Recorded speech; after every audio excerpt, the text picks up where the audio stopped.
একটি ভূখণ্ড যেখানে শত শত বছর ধরে মানুষ বসবাস করছে, যে জমিতে মুসলমানরা তাদের জীবন গড়ে তুলেছে। কিন্তু ধীরে ধীরে সেই শান্ত ভূমি পরিণত হল পৃথিবীর সবচেয়ে দীর্ঘ ও জটিল সংঘাতের এক কেন্দ্রে। আমাদের আজকের ভিডিওতে আলোচনা করব কিভাবে জন্ম হয়েছিল ইসরায়েল রাষ্ট্রের, কেন লক্ষ লক্ষ ফিলিস্তিনি মানুষ তাদের ঘরবাড়ি হারিয়েছিল এবং কিভাবে শুরু হয়েছিল 1948 সালের যুদ্ধ। আমাদের চ্যানেলে আপনি নতুন হয়ে থাকলে অনুরোধ করব সাবস্ক্রাইব করে পাশে থাকুন। ফিলিস্তিনের গাজা থেকে 2 মাইল উত্তরে কিবুটস এলাকা। এখানে 1930-এর দশকে পোল্যান্ড থেকে আসা ইহুদিরা কৃষি খামার গড়ে তুলেছিল। ইহুদিদের পাশেই ছিল ফিলিস্তিনি আরবদের বসবাস। সেখানে আরবদের কৃষি খামার ছিল, তারা কয়েক শতাব্দী ধরে সেখানে বসবাস করছিল। কিন্তু 1930-এর দশকে ফিলিস্তিনিরা বুঝতে পারল যে তারা ধীরে ধীরে জমি হারাচ্ছে। ইহুদিরা দলে দলে সেখানে আসে এবং জমি ক্রয় করতে থাকে। 1897 সাল থেকেই ইহুদিরা চেয়েছিলেন নিজেদের জন্য আলাদা একটি রাষ্ট্র গড়ে তুলতে। 1917 সাল থেকে 1948 সাল পর্যন্ত ফিলিস্তিনের ভূমি ব্রিটেনের নিয়ন্ত্রণে ছিল। 1917 সালের নভেম্বর মাসে তুরস্কের সেনাদের হাত থেকে জেরুজালেম দখল করে ব্রিটেন। তখন ব্রিটিশ সরকার সিদ্ধান্ত নিয়েছিল যে ফিলিস্তিনের মাটিতে ইহুদিদের জন্য একটি আলাদা রাষ্ট্র গঠনের জন্য সহায়তা করবে। 1933 সালের পর থেকে জার্মানির শাসক হিটলার ইহুদিদের প্রতি কঠোর হতে শুরু করেন। ইতোমধ্যে জাহাজে করে হাজার হাজার ইহুদি অভিবাসী ফিলিস্তিনি ভূখণ্ডে আসতে থাকে। তখন ফিলিস্তিনি আরবরা বুঝতে পারে যে তাদের অস্তিত্ব হুমকির মুখে পড়ছে। ফিলিস্তিনি আরবরা নিজেদের অস্তিত্ব টিকিয়ে রাখার জন্য বিদ্রোহ করে। তাদের হামলার লক্ষ্যবস্তু হয়েছিল ব্রিটিশ সৈন্য এবং ইহুদি নাগরিকরা। কিন্তু আরবদের সে বিদ্রোহ কঠোর হাতে দমন করেছে ব্রিটিশ সৈন্যরা। ফিলিস্তিনদের উপর ব্রিটিশ সৈন্যরা এত কঠোর দমনপীড়ন চালিয়েছিল যে আরব সমাজে ভাঙন তৈরি হয়েছিল। ইহুদিরা তাদের জন্য একটি আলাদা রাষ্ট্র গঠনে বদ্ধপরিকর ছিল। ব্রিটেনের সহায়তায় সে অনুযায়ী তারা কাজ এগিয়ে নিচ্ছিল। 1930-এর দশকের শেষের দিকে ব্রিটেন চেয়েছিল হিটলারের নাৎসি বাহিনীর বিরুদ্ধে মধ্যপ্রাচ্যে তাদের অবস্থান জোরালো করতে। সেজন্য আরব এবং ইহুদি দুপক্ষকেই হাতে রাখতে চেয়েছে ব্রিটেন। 1939 সালের মাঝামাঝি ব্রিটেনের সরকার একটি শ্বেতপত্র প্রকাশ করে, যেখানে বলা হয়েছিল পরবর্তী 5 বছরের জন্য 75,000 ইহুদি অভিবাসী আসবে ফিলিস্তিনি ভূখণ্ডে, অর্থাৎ সংখ্যা কমিয়ে আনা হয়েছিল। ব্রিটেনের এ ধরনের পরিকল্পনাকে ভালোভাবে নেয়নি ইহুদিরা। তারা একই সাথে ব্রিটেন এবং হিটলারের বিরুদ্ধে লড়াই করার পরিকল্পনা করে। তখন 32,000 ইহুদি ব্রিটিশ সেনাবাহিনীতে যোগ দেয়। সেখান থেকে সামরিক প্রশিক্ষণ নিয়ে ইহুদি সৈন্যরা ব্রিটেন এবং আরবদের বিরুদ্ধে লড়াই শুরু করে। দ্বিতীয় বিশ্বযুদ্ধের সময় হিটলারের বাহিনীর দ্বারা লাখ লাখ ইহুদি হত্যাকাণ্ডের পর নতুন আরেক বাস্তবতা তৈরি হয়। 1945 সালে দ্বিতীয় বিশ্বযুদ্ধ শেষ হবার পর যেসব ইহুদি বেঁচে ছিলেন তাদের জন্য কি করা যায় সেটি নিয়ে আলোচনা শুরু হয়।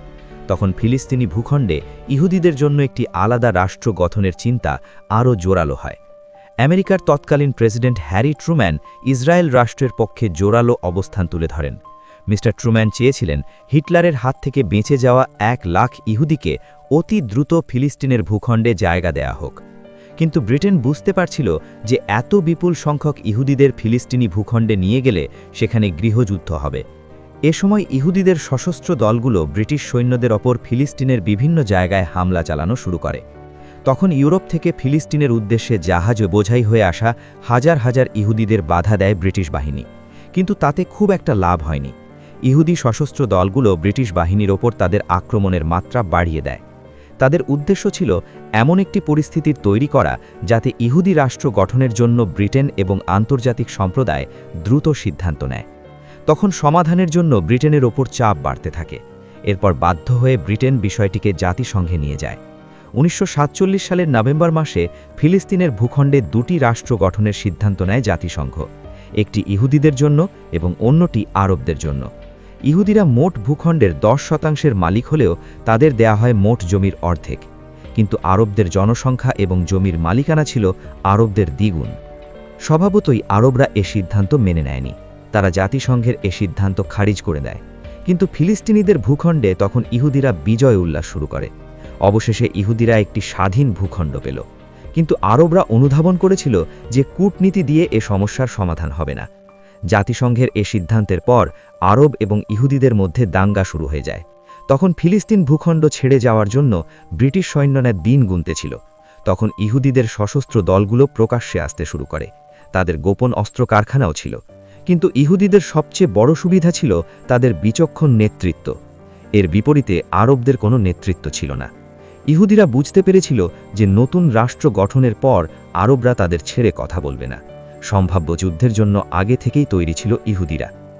সবার দৃষ্টি ছিল জেরুজালেম শহরের দিকে। মুসলমান, ইহুদি এবং খ্রিস্টানদের জন্য পবিত্র এ জায়গা। জাতিসংঘ যে সিদ্ধান্ত দিয়েছিল সেখানে জেরুজালেম আন্তর্জাতিক নিয়ন্ত্রণে থাকার কথা ছিল, কিন্তু আরব কিংবা ইহুদি কোনো পক্ষই সেটি মেনে নেয়নি। ফলে জেরুজালেম শহরের নিয়ন্ত্রণের জন্য দুপক্ষের মধ্যে যুদ্ধ অনিবার্য হয়ে উঠেছিল। জেরুজালেমে বসবাসরত ইহুদিদের অবরুদ্ধ করে রেখেছিল আরবরা। অন্য জায়গার সাথে জেরুজালেমের যোগাযোগ বিচ্ছিন্ন হয়ে যায়। 1948 সালের মার্চ মাসে ইহুদিরা আরবদের ওপর প্রত্যাক্রমণ শুরু করে।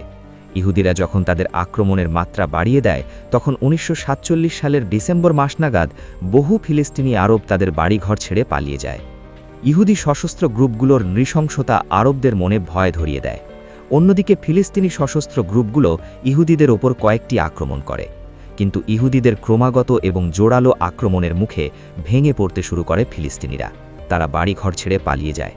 1948 সালের 14 মে ফিলিস্তিন ছেড়ে চলে যায় ব্রিটেন। একই দিন তৎকালীন ইহুদি নেতারা ঘোষণা করেন যে সেদিন রাতেই ইসরায়েল রাষ্ট্রের জন্ম হবে।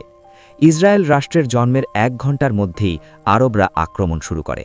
একসাথে 5টি আরব দেশ ইসরায়েলকে আক্রমণ করে। যেসব দেশ একযোগে ইসরায়েলকে আক্রমণ করেছিল তারা হচ্ছে মিশর, ইরাক, লেবানন, জর্ডান এবং সিরিয়া। তাদের সৈন্য সংখ্যা ছিল প্রায় 30,000-এর মতো। অন্যদিকে ইসরায়েলের সৈন্য সংখ্যা ছিল প্রায় 35,000। কিন্তু আরব দেশগুলোর মধ্যে কোনো সমন্বয় ছিল না। তাছাড়া আরব নেতৃত্ব একে অপরকে বিশ্বাস করত না। জেরুজালেম দখলের জন্য আরব এবং ইসরায়েলের মধ্যে চলছে তীব্র লড়াই। ইহুদিরা ভাবছিল জেরুজালেম ছাড়া ইহুদি রাষ্ট্রের কোনো অর্থ নেই। অন্যদিকে মুসলমানদের জন্য জেরুজালেম পবিত্র জায়গা। তীব্র লড়াইয়ের এক পর্যায়ে ইহুদিরা পিছু হটতে থাকে। তাদের অস্ত্রের মজুদ শেষ হয়ে যায়। সম্ভাব্য পরাজয় আঁচ করতে পেরে ইহুদিরা নিজেদের শক্তি সঞ্চয়ের জন্য সময় নেয়। আর কিছুদূর অগ্রসর হলেই মিশরীয় বাহিনী তেল আবিবের দিকে অগ্রসর হতে পারত। তখন জাতিসংঘের মাধ্যমে যুদ্ধবিরতি কার্যকর হয়। যুদ্ধবিরতির সময় দুপক্ষই শক্তি সঞ্চয় করে, কিন্তু ইসরায়েল বেশি সুবিধা পেয়েছিল। তখন চেকোস্লোভাকিয়ার কাছ থেকে আধুনিক অস্ত্রের চালান আসে ইসরায়েলের হাতে। যুদ্ধবিরতি শেষ হলে নতুন করে আরবদের ওপর ঝাঁপিয়ে পড়ে ইসরায়েলি বাহিনী। একের পর এক গুরুত্বপূর্ণ জায়গা দখল করে নেয় ইহুদিরা। তেল আবিব এবং জেরুজালেমের ওপর তাদের পূর্ণ নিয়ন্ত্রণ প্রতিষ্ঠা হয়। আর এভাবেই জন্ম হয় ইসরায়েল নামে এক ইহুদি রাষ্ট্রের। আরব দেশগুলোর মধ্যে পারস্পরিক আস্থা না থাকার কারণেই 1948 সালের যুদ্ধে তারা পরাজিত হয়েছে এবং ইসরায়েল দেশটির জন্ম হয়ে সেটি স্থায়ী হতে পেরেছে। অনেক ঐতিহাসিক বিষয়টিকে এভাবেই দেখেন। 1948 সালের পর থেকে সামরিক, রাজনৈতিক এবং অর্থনৈতিক দিক থেকে অতি দ্রুত উন্নতি লাভ করে ইসরায়েল। প্রিয় দর্শক, আজ এ পর্যন্তই। শুরু থেকে শেষ পর্যন্ত চেষ্টা করেছি কিভাবে ইসরায়েল রাষ্ট্রের জন্ম হলো সে সম্পর্কে সঠিক তথ্য উপস্থাপন করতে। কোথাও কোনো তথ্যগত ভুল বা আপনার কোনো পরামর্শ থাকলে কমেন্ট করে জানাতে পারেন। নিশ্চয়ই আবারও দেখা হবে নতুন কোনো বিষয় নিয়ে। ততক্ষণ পর্যন্ত সবাই ভালো থাকবেন, সুস্থ থাকবেন। ধন্যবাদ সবাইকে।